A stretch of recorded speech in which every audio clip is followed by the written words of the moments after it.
Hello everyone, welcome to PWUGC net. Welcome to this video session जहां पे आज हम बात करेंगे कि JKPSC 10+2 का जो अभी पॉलिटिकल साइंस का लेक्चरर एग्जाम हुआ था संडे को, तो उस एग्जाम में हमने आंसर की डिस्कस की थी। कुछ क्वेश्चंस चैलेंजेबल हैं।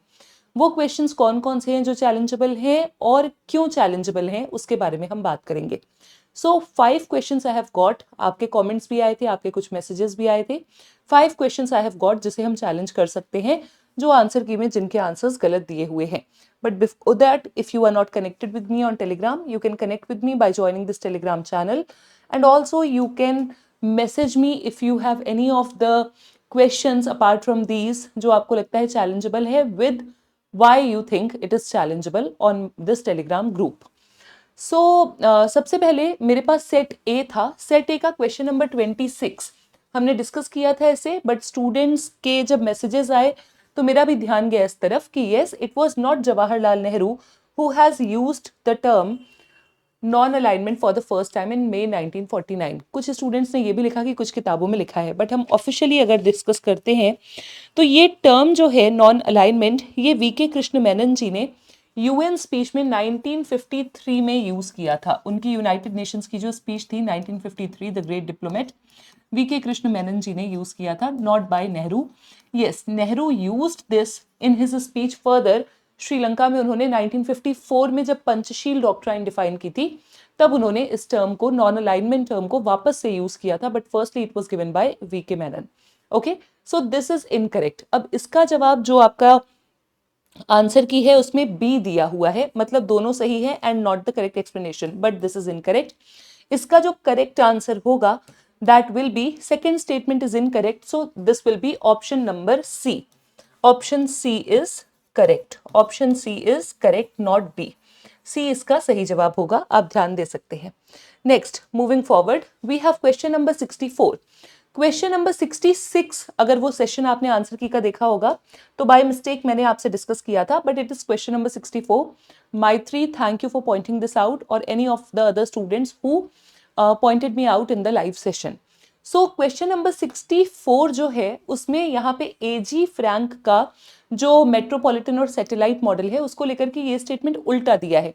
या तो यहाँ पे अंडर डेवलपमेंट होगा या तो मेट्रोपॉलिटन सैटेलाइट वर्ड इंटरचेंज होंगे। So the correct answer here will be A is incorrect and R is correct. A is incorrect and R is correct. But अगर हम इसकी ऑफिशियल आंसर की में answers देखते हैं, सो इसका सही जवाब दिया हुआ है डी। नो, सही जवाब दिया हुआ है इसका भी B. B is given, but ये सही नहीं होगा। इसका सही जवाब होगा D. D is correct. D is correct, तो इसे भी हम चैलेंज कर सकते हैं। Second question which you can challenge. Third, after that we have who defined social movement 69 in set A.